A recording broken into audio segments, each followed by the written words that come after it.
Біз жалпы бірдеңеге үкім шығаратын кезде біз не нәрсемен үкім шығарамыз? Құран-ы Кәріммен үкім шығарамыз. Хадистермен үкім шығарамыз. Бірақ та осындай хадистерді, мысалға мынау хадиске қарайтын болсаңыз, өзі бірақ екі қатардан тұратын хадис та, екі қатар. Бірақ та оның түсіндірмесі 5 бетте, қараңыздар. Оның түсіндірмесі 5 бет. Біз неге бауырларға айтамыз?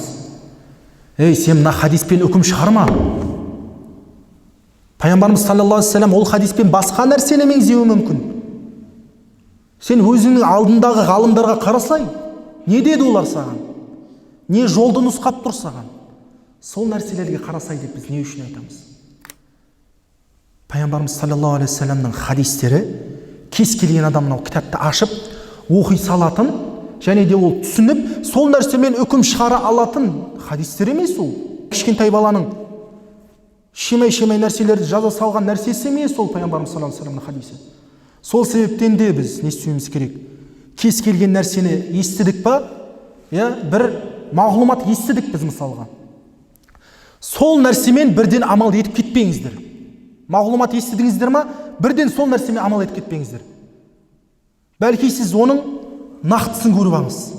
Ол шынымен хадисте келген ба? Ол туралы ханафи ғалымдары болмаса, осы ахлі сүнна ғалымдары бұл хадис туралы не деді? Бұл хадис өзі тізбегі қалай? Деген секілді нәрселерді